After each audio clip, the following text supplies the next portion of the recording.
We are live, baseball only, the number one rising baseball podcast in the entire world, and that's just because we say it. John Michael here. Wow, JML here. It's been a few days off. I forgot how to introduce myself. We're going JML shooting. here. Frank over there. Fire Frank. Hey guys. This is what happens when the Yankees. Well, I shouldn't be disappointed. I should actually be patting myself on the back because Flowers, yeah. I'm pretty sure it was either episode 1 or 2 where I said this team is ready for a debacle, a breakdown, and this is what we got. This is a real debacle. Granted, they're still first in the division, but what's up, Russ? They're first in a division where none of the teams have really exemplified greatness the entire year. They've tried to just above water. Teams like Toronto, teams like Tampa, Baltimore, who's played over expectations, and obviously Boston under expectations this year. The Yankees were on pace at one point on June 24th, my birthday, to win 120 games. This team will be lucky to win 90 games at this point. Frank, what's going on here?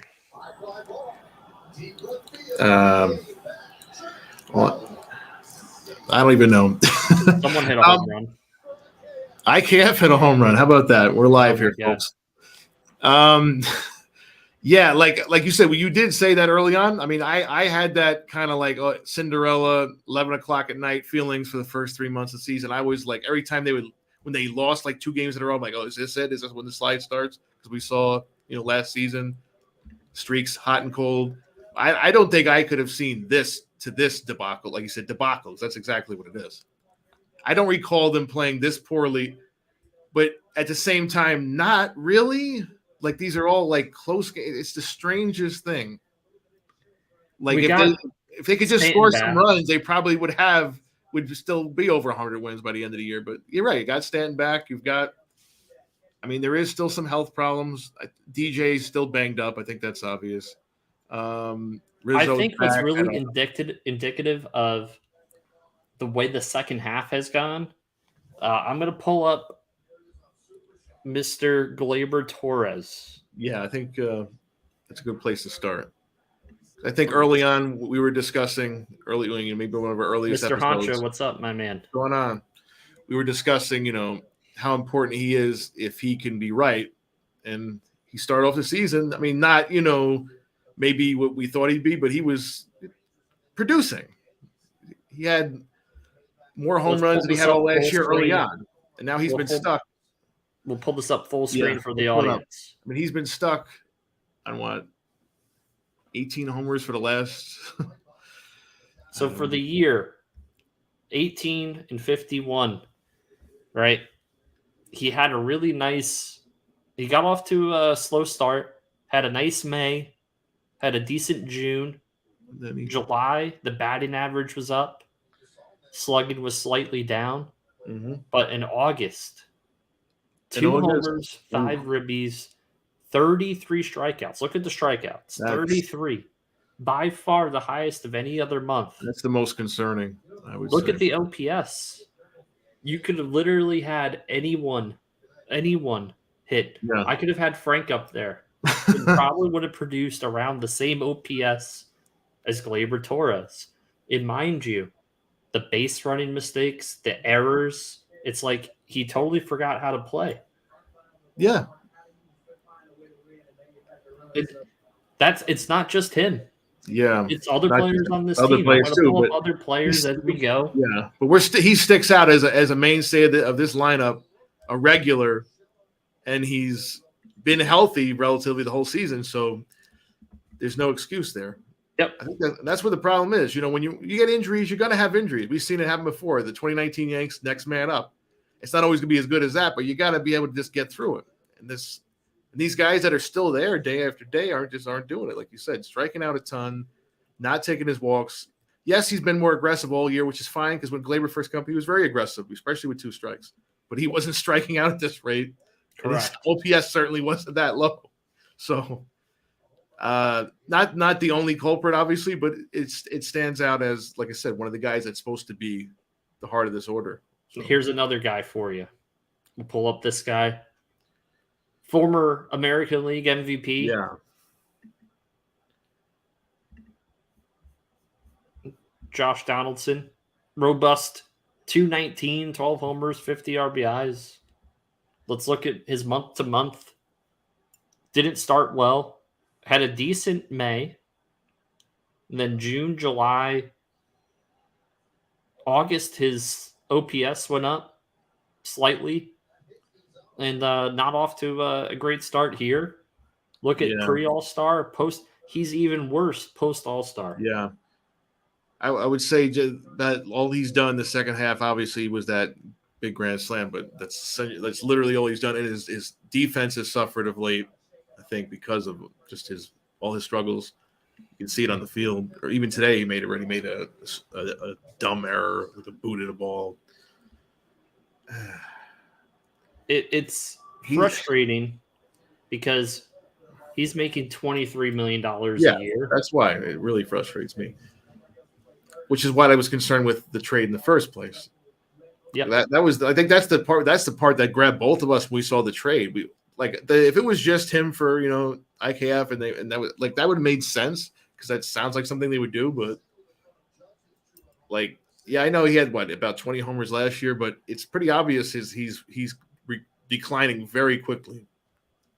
Yep, I have, and he's making $23 million. You can't have that on your books here. They have to find a way to move that. I don't know how they're going to do it, but I think one by one, I'm going to go through the Yankees and we'll look at their numbers and we'll see why they've dipped so much in the second half. And it's all offense. So I'm literally just going to go over every offensive regular on the Yankees. And we're going to look at pre-All-Star, post-All-Star, and their month-by-month stats.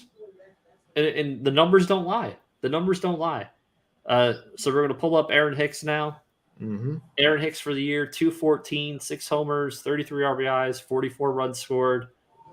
This guy has forgotten how to play the outfield. Mm-hmm. I don't know how that happens. It doesn't matter if it's left field, center field, right field. It's been a mess. This is the most alarming thing. Let's look. April, not bad. May, horrible. June, he was probably an average player. Yeah.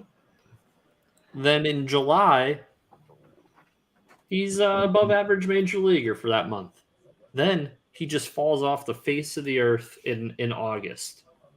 That coincides with one of the worst months of August that the Yankees have had in the franchise's history. Mm-hmm. History.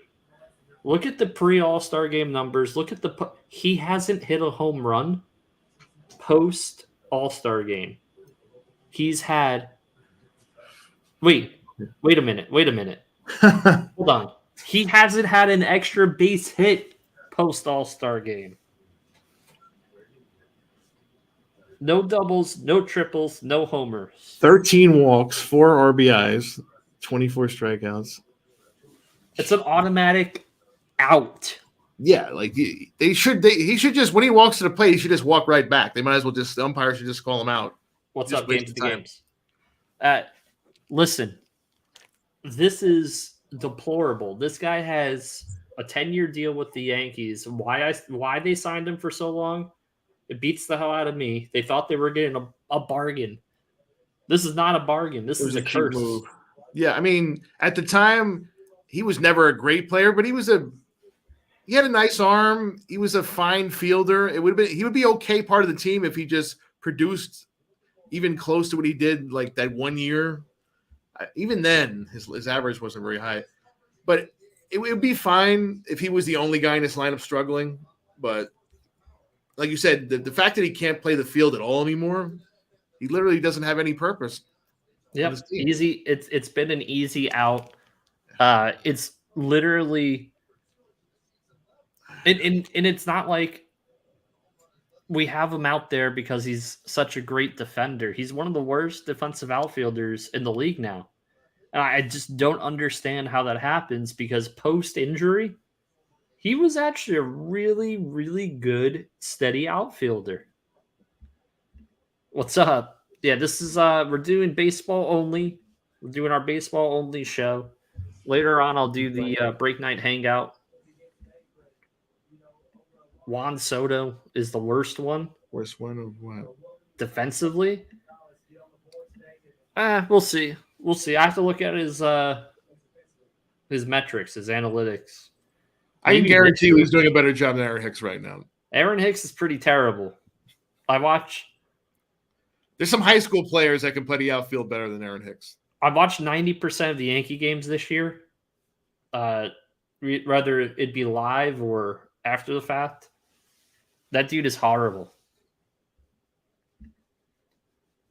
Is it the word? Yeah, but that's because he plays every day. Aaron Hicks gets sat, which he should be sitting more. Yeah, I think the only reason we're going to even see him in these games is because of the Benintendi injury, obviously. Then we have the guy who I consider the key cog to the Yankee offense, and unfortunately, he got hurt. So he's been dealing with that. But before that injury, in July, he had a really hot month, 344. Like, that's a all-star caliber offensive numbers there. Yeah. And then no coincidence that look at this August. Jeez. Now we're at 262 for the year. Pre-All-Star game, 280. He was more in line with the average, above average player that we knew. And he hit 340. We'll get to that. I don't think so. I think they just have enough to squeak by.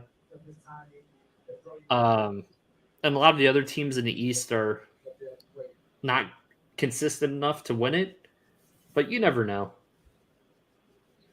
Post All-Star, just another one, just dead in the water. The offense has been the issue. Yeah.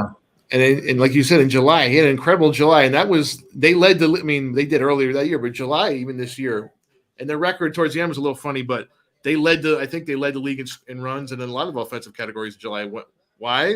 Like we just said, it starts from the top with DJ LeMahieu, but when he's on, that means Judge gets people on base to hit with. It means the rest of the lineup gets longer. Right now, this injury, what is it, a toe injury? I don't know. I think it is more than that. I mean, last year they said he was a little banged up, and it turns out he had a hernia. You can see it. When he struggles, it's because he's not healthy. Because when he's healthy, even if he's not hitting 320, he's, like you said, he's hitting high 200s. He gets walks. He's taking his walks. He's got a little pop. He drives and runs. Yes, sir. Solid defender. It's no shock. Everybody's talking about collapse. It's no shock that, like you said, every single player that we're talking about has dropped off in August, which is coincidentally when all this really kicked off. Yep. Really, another player. He's a very important player to the Yankees. I think more so than we've even discussed. So I'm going to pull him up right now. Yeah, I know where we're going here. Going with Rizzo. So the whole year, if you look at OPS, he is by far one of the more consistent Yankees. Like, throw the batting average out. Yeah, he gets on base. He hits homers, but this back injury is really doing us in here. Yeah, I don't know. I don't know what you think about this back injury. This has come up multiple times, and they've yet to put him on the IL. It's very strange to me. I would have thought, especially when it first creeped up, like that would have been a good time to give him 10 days off. Maybe that would have helped. Maybe it wouldn't recur so often if they keep trying to run him out. I don't know. Even right now, they're keeping him off. I don't know. You need to have a back. And now he had a shot. I don't know. It's It's been a weird way that they've managed some of these injuries this year. It's very perplexing, to say the least, for me. Let's get another one up there. This is Giancarlo Stanton. Obviously, he missed a bunch of August and most of July, half of July. He's really scuffled. Look at that post All-Star. So pretty much when he won the All-Star Game MVP, that was it for him this year. Yeah. Unfortunately, the shoe fell off when we didn't want it to. We discussed this even before the show. I said I'd rather Stanton get hurt early in the season and then be healthy for the end of the season. But it always seems like we get unhealthy Giancarlo Stanton for the home stretch. Yeah, last year was like an aberration, very strange. He was hot. He was healthy and hot down the stretch. When he struggles, it takes a while for him to get going, and I wouldn't be shocked to hear that he's still like dealing with some pain issues with that ankle. It's frustrating, very frustrating. Huge part of the team, one of their best offensive players, especially in the postseason. So they really need to hope that he can be healthy down the stretch coming up in the next 3 weeks or so. Coming in. What we got next? So, unlike many Yankees, I want to show you a player that their stats haven't dipped. Any guesses? Any guesses out there in the universe? What Yankee has had their production actually go up since the All-Star break? Let's take some guesses, chat. Also, like the stream, helps us out. We appreciate you guys. Maybe. Let's see. We got any other guesses? Any other guesses?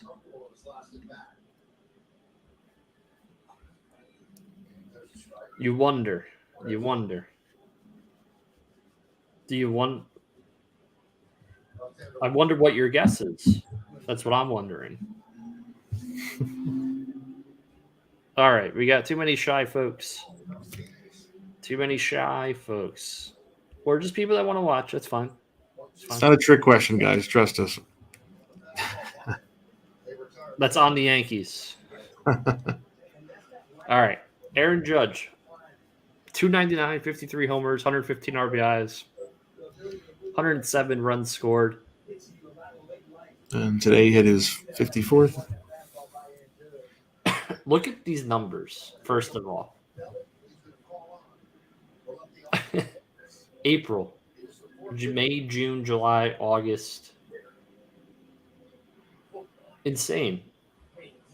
Pre-All-Star numbers, post-All-Star numbers. Post-All-Star, an 804 slugging percentage. 478 on-base percentage, and 1282. And the Yankees record has suffered.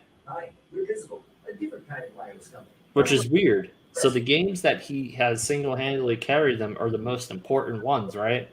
Right. So wouldn't that make him more of an MVP candidate than if the Yankees won the division by 20 games?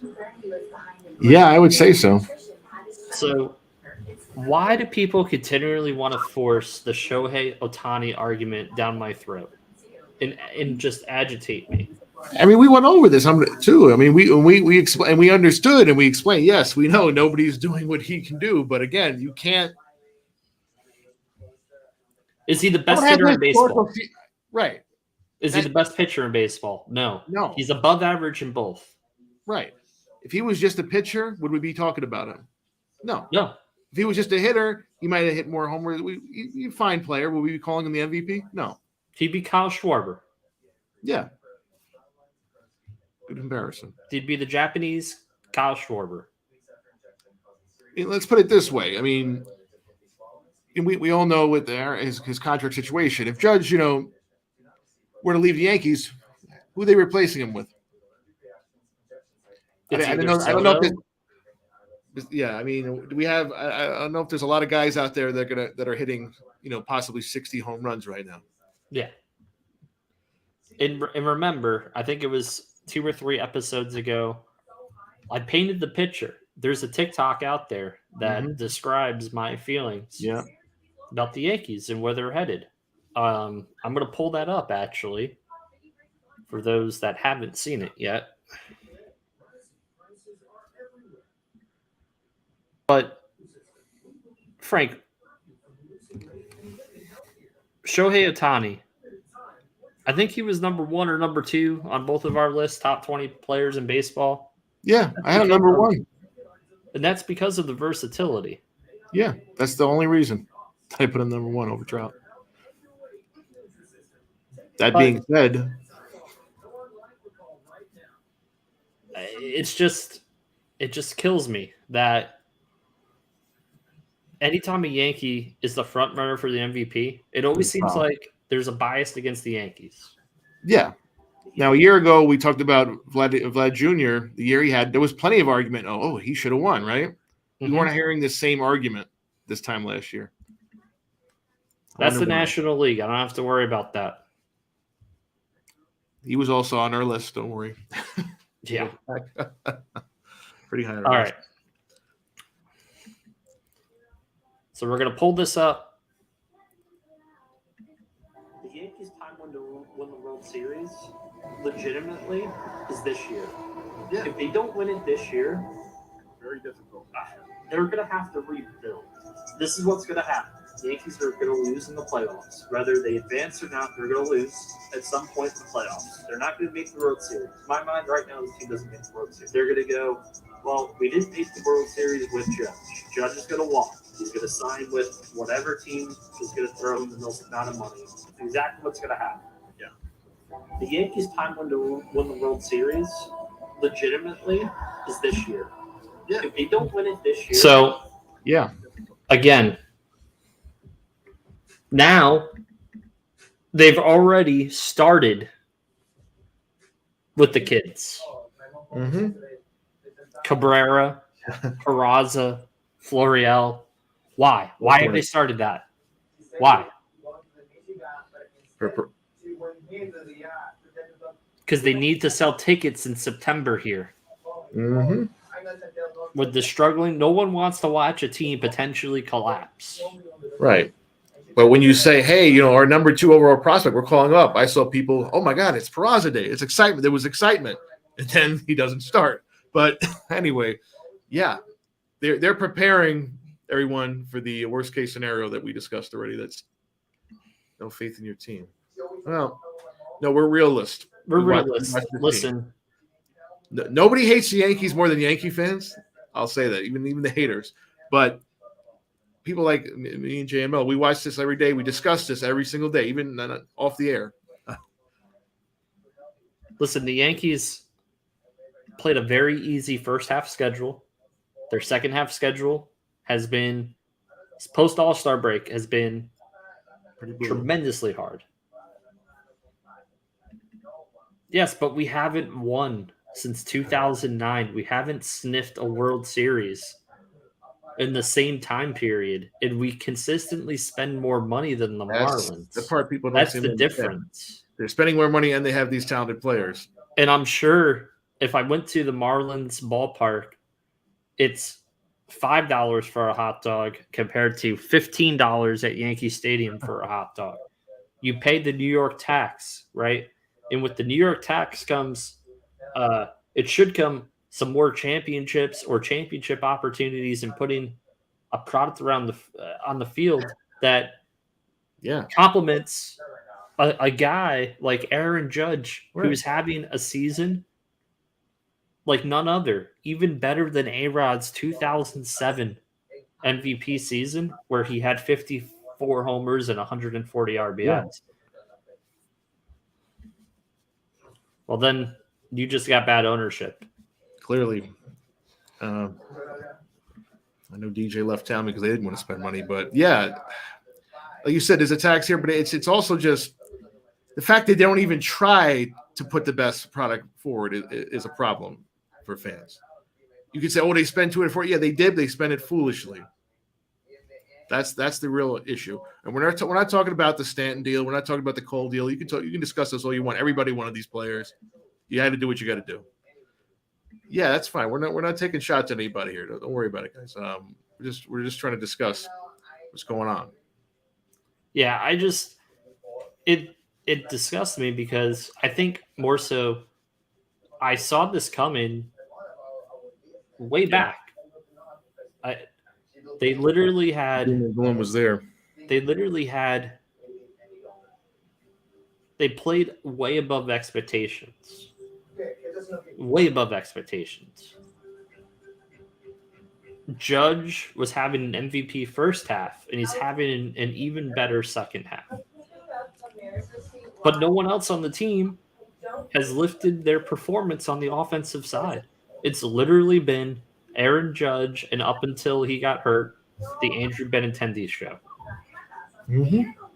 Other than that, the Yankee offense has stifled. Now, I saw this coming, and I don't know why a month ago they didn't call up Peraza. Well, I know why. They didn't want to start the service clock. So now you call him up so late into the year that now you're scared to play him every day because you want to go out on the sword that in the bed that you made from the start of the year. But you know what? If DJ LeMahieu's not healthy, then don't play him. If Anthony Rizzo's not healthy, don't play him. You have all these kids that are so highly touted, and you didn't want to trade for Luis Castillo and Juan Soto and all these other names that would have helped you out even more than what you got during the trade deadline. But you said, hey, we're going to hold on to Dominguez and all these guys because you know what? They're going to be superstars. Throw those superstars out there. Yeah. Throw them out there. I don't think it could have gotten any worse this past month if they had let that happen a month ago. And we said this before. Yeah, good question. Why are they worried about service time? Yeah, it's a great question. They don't have to be, but they are. Did the Atlanta Braves care about service time? Oh, no. Michael Harris, Grissom, Strider, all these guys came up from Double-A into the majors. And you know what? They might finish. Well, Michael Harris will probably win Rookie of the Year. Strider will be the runner-up. Grissom will be in the top 5. So they'll have 3 of the top 5 rookies in the National League. Yeah, because they're not afraid to take a chance. Now, are we saying for sure that these guys, we have these top prospects, are they going to produce? There's no way of knowing. But you have a team like the Braves that's competing and trying to win a division title right now. I think they're a game out. And they still do this kind of stuff. They still bring up guys. They're still trying different things, throwing stuff around. And they're smart. They signed Austin Riley to a huge extension. They don't rest on their laurels. They're not resting on they won a World Series last year. They're like, let's build it. Let's have this young nucleus and keep it alive for many years to come. Yeah, the Braves won. And they continue, like if something's not working, they pivot, they change. Last year at the trade deadline, the Braves had the worst offensive outfield in baseball. You know what they did? You know what they did, Frank? They traded for a whole new outfield. They plugged the hole. They got Jock Peterson, they got Soler, they got Eddie Rosario. And you know what? They all contributed to the championship team last year. And they're smart. They moved on from Soler. Hey, we got all we can get from you. Boom, you want to sign with the Marlins? No offense, positive P, but yeah, that's what happens. Yeah. But, here, they don't do that. Like you said, they're willing to die in the sword. Unlike the teams of the late 90s, where if there was a problem, they went out and got some help. Talk about even in 2000, they went out and got David Justice, hit the biggest home run of the year for him. Yep, they had a prospect named Ricky Leday, who they thought was going to be great. He didn't fit. He was scuffling, and they traded him. They got David Justice. Got him a World Series. He hit 41 homers, I think, that year combined for both clubs. Yeah. These little moves. Leday, yeah. Well, I think Leday, didn't he play for the Marlins late in his career too? He might have. I know he even he was with the Yankees a couple of years. He was in some World Series teams. But like you said, when he was scuffling, they weren't afraid to pivot. You got to be able to pivot. You can't, like you said, keep saying that's a great line. You can't die in the sword because you decided at the beginning of the year Well, first of all, they told us, we're looking for a stopgap. If IKF is a stopgap, then he would have been removed already for the season once somebody was ready to take over his position. That's a stopgap. Instead, we have our manager looking us in the eyes as fans and telling us what we know isn't true. Oh, if you're going to gaslight a fan base, don't gaslight the Yankee fan base. Yeah. I'm sure that wasn't his decision to say that, but listen, God, IKF has been horrible. That whole trade was horrible. They never had to pick up the Sanchez deal. Just don't offer him arbitration. Let him walk. Let him walk. You didn't need a third base upgrade. I know Gio's not the best third baseman. You look at the metrics, but looking at his numbers today, I mean, why fix what's not broken? The problem is both of them are free agents. So, I mean, it's more than likely both of them will be gone. We'll be stuck with Aaron Hicks being the fourth or fifth outfielder. We'll have an outfield of Florial. God knows what our outfield will be next year, actually. Stanton, Florial, Hicks. Florial, a guy that they won't even play right now. Maybe Cabrera in the outfield because, I don't know, we don't play him in the infield for some reason. Yeah. Our shortstop will be Peraza. Glaber will be off the team because they'll have enough sense to trade him, but then we'll probably take back a $20 million contract for God knows what reason. Probably a pitcher. Yeah. And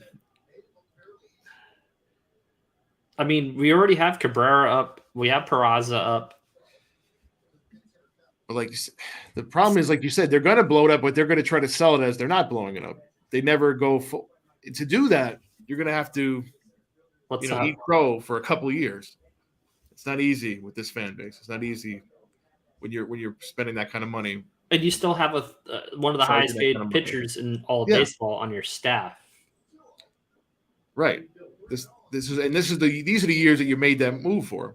You signed Cole for these last 3-4 years. We knew you eventually you get over the hill, but that's why you signed somebody like that. Unfortunately, they didn't do anything else to address the other issues they had.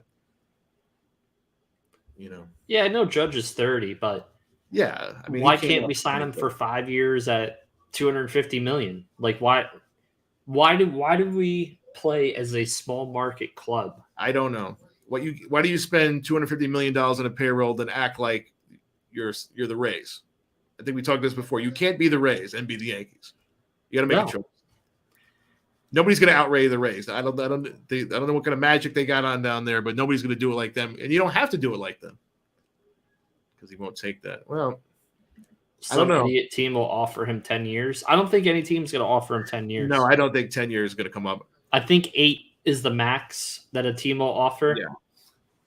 And if it was a 10-year deal, it would be highly incentivized where he would have to hit so many parameters for the last 2 years to actually be picked up, where he would have to win like multiple MVPs or World Series with that club. Yeah.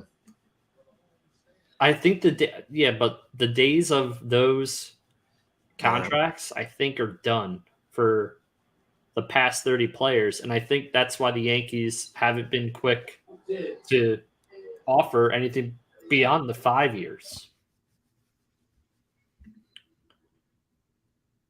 That will never happen because no player's going to bet on himself every year. That's the issue.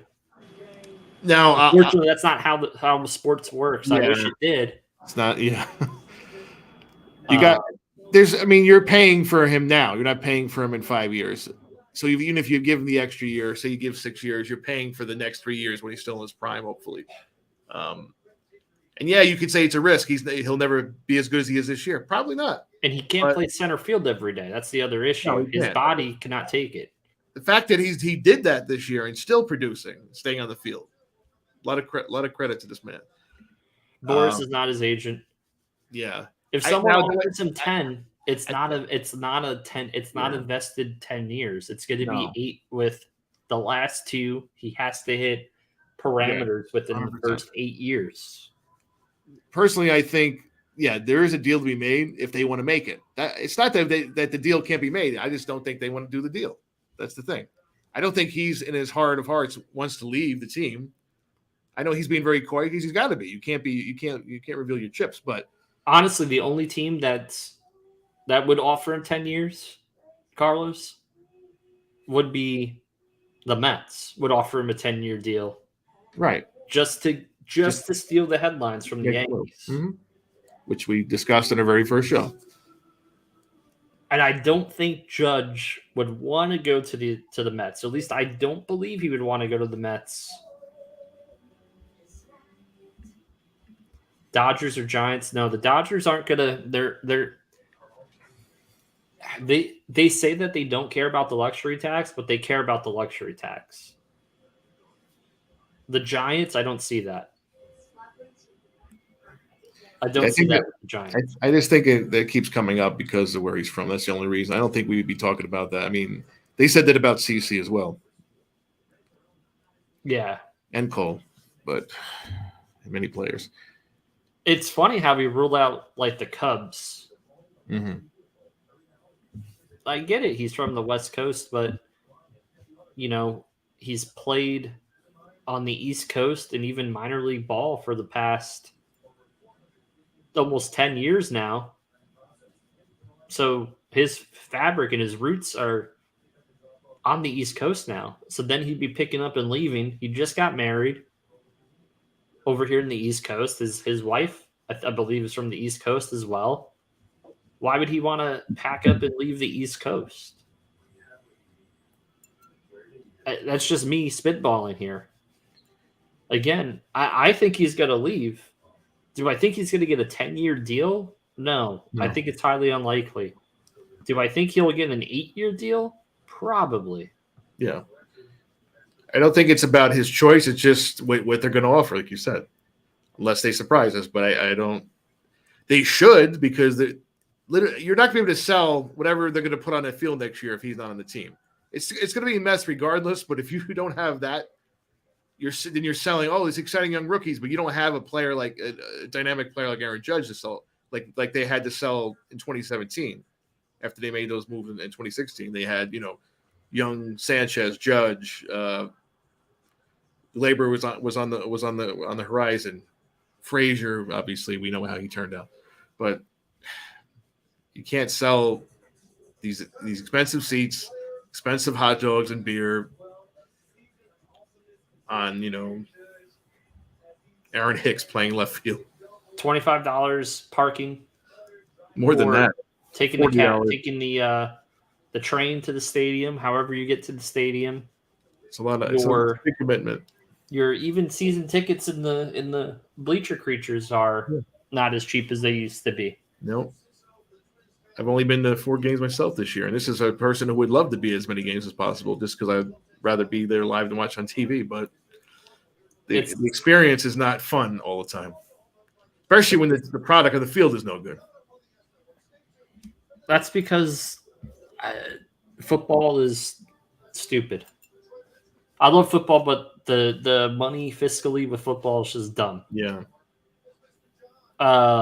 What's up, Ben? I don't understand a lot of things. It seems like the Mets are also collapsing a bit. Update the Mets. Oh, yeah, so that was a 5-2 final because it was the Twins, of course. That's the only real reason. Yeah, we own the Twins. When you look up the owner of the Twins, it's the New York Yankees. And I don't know why earlier today, I was like, well, yeah, it's the Twins, but this is a different team, but it's still the Twins. It's still the Twins. National League East. Atlanta and the Mets are in a dogfight right now. Yeah. Atlanta, 5 straight wins. They've been red hot. They've been the best team in baseball since June. Incredible run here. Mets had a rough weekend. The Nationals. I still think for my money, where the money is. Yeah. DeGrom's looked awesome. Scherzer's looked awesome. As long as those two look good and they can get something out of Taijuan Walker, Bassett, one of those guys going, they'd be very hard to beat in the playoffs. That plays well. on October. The only team that I could see beating them in the playoffs is the Braves. Yeah. I think we discussed this last episode. Yeah. I don't think the Dodgers have enough pitching. I think it's all fool's gold. Yeah. And that division has been very, very weak this year. Cool. Yeah, and this is why I sit and I look at the National League, I look at the American League, and I go, if everything would have broke right for the Yankees this year, they very easily could win the World Series. But the way this team has played since, let's just say post All-Star break, there's zero chance they even sniff out of the first round of the playoffs. And if they somehow did, that's about as far as they're going to get, most likely. Yes. Unless, the only saving grace is Verlander's on the IL. Yeah. The only way I could see them, about 5 weeks. Getting, if they got to an ALCS, the only way I could see them winning is if there was some kind of weird collapse by the Astros and they somehow blow an ALDS, but I don't think that's going to happen. I take my chances against Cleveland. I take my chances against the Mariners. I just don't. The bugaboo has been Houston, and if we see Houston in the playoffs, we will lose to Houston in short order. Yeah, just lose to Houston. That would be even with them before this second half swoon. I would say the same thing. Yeah, for sure. Unfortunately, you peak early. How many weeks left in baseball? It's like 4. Yeah, it's like 4 now because we started a week late because of the lockout, so it's a little longer. How you doing, Tina? Yes, we're a little weak, and the end of the season is kind of interesting because I believe the Yankees finish up with Texas and they have to make up that first series, so they got to play, I believe, 4 games in 3 days to end the season. Yep. At the Rangers. So hopefully that won't be a big series, but we will see. Yeah, I hope not. I hope not. Frank, anything else we want to mention? We just wanted to talk about this. It was a very Yankee heavy episode, I know, guys, but it was something we've been meaning to get on the air with. Especially because we both figured they would have lost yesterday's game and probably lost today's game, which would have had them at probably like a 3-game lead. But they've won the last 2 games. So somehow we're still in the driver's seat for the AL East, even though we've played horrific baseball for the past 8-9 weeks. It's a tale of 2 seasons, really. We had one season historic pace, one season historically bad pace. Yeah. Again, it's better sometimes to do it the other way when you struggle early than come on hot late, but which is what usually what the Yankees do. They usually struggle early and then make a run in the summer. Instead, we've done it the opposite way this year. Again, if you haven't liked the stream yet, please do. We're going to sign off here in about a minute, but if you can like the stream, we appreciate it. I'll probably just post this as a live. You guys can go back in.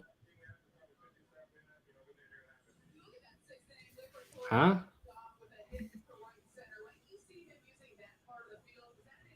I don't think we're looking at Rose. I don't think. I think I don't think you've listened to the entire show at all. Is there an alternate universe going on here? I think we said because there's so much parity in baseball. That's why I can see them advancing with the right matchup. Yeah, that's all we said. Not once have I said during this entire show that they're winning the World Series. I think I've been pretty steadfast with that. All right, I think I'm getting the hang of this. So, as Yankee fans, number one, we cannot get excited ever. That's one thing. Number two, What's up? we're always wrong about when they're hot or if they're cold, and apparently when we say they're bad, we're being too kind. Yes, based on track record. No, we're talking about a playoff. We beat the Guardians. We beat the Guardians. We also beat the Mariners. The Twins, obviously, that wouldn't even be a contest. That's fair to say that they've trouble whatever. I know what you're saying about lately. You're right. They've lost everyone. You're not lying. We're talking about playoffs. We're talking. That's a microcosm. That's a one series. It's not like the whole season. You're right. They could very easily get swept in an ALDS against Cleveland. We're not saying that's impossible to happen. He's just saying he doesn't see that happening, which we could be wrong. I just don't see it happening because number one, Cole would be pitching game 1. We'll have Nestor game 2. Yeah, the pitching. We'll have Sevy. We'll have Sevy either in the bullpen or starting. Right. So at least we have the pitching. My number one concern is the hitting because that's no what's matter what, you still need enough hitting to get you by in the postseason, especially in big spots. You cannot rely just on Aaron Judge to carry the team. You do have to be able to score runs. And I know people talk about the home run or not, but if you in the playoffs, home runs play big, but it can't just be one player, like you said. And in the playoff series, usually it's not always the big names that come through. Always. So listen, maybe Stanton catches fire. Yeah, we've seen that happen before. For that matter, Judge could crap the bed. He can totally crap the bed. So, but nothing this year has shown that he is. But I mean, with that being said, we just wanted to get on here. This was on our mind for the last few days. Yeah, we appreciate the turnout. Thank you, guys. Hicks could start by playing defense. I mean, Hicks could start by just doing remaining anything on the bench. I'm flabbergasted that he plays at all. I'd rather have LeCastro out there. Yeah, because at least he tries. I don't know what happened with Hicks. Like he got the money and he just didn't care because he got a 10-year contract. They thought they got a bargain because it's at $8.5 million annual per year. But man, that's a terrible contract. It's a horrific contract. You're playing that bad. If he was an average player, we wouldn't make as big a deal out of this. He's a below average player. He's below average. That's the literally. problem.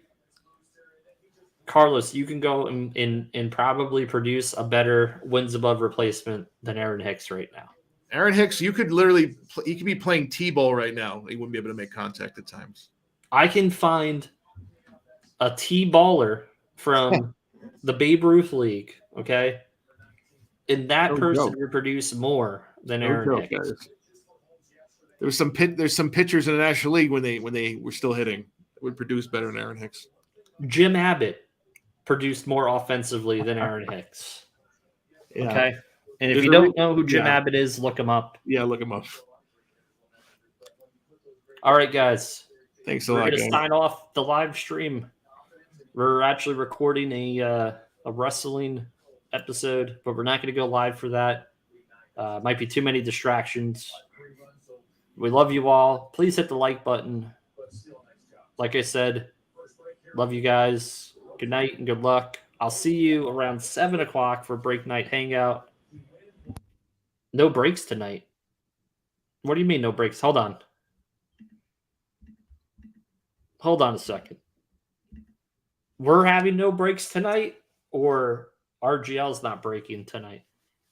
RGL's breaking tonight. I got the email. And then Diamond probably has breaks going on, personals. Before we sign off, let me know. Yeah, RGL's breaking. Read your email. It's in your email. Yeah, he's breaking. I'll be back at 7 o'clock Eastern time. We'll do a little Break Night Hangout. Hopefully my voice doesn't give out by that time because we have a very impassioned wrestling show to record, and I'll probably get really hot about that. So thank you so much. Good night and good luck. I'll see you in the breaks.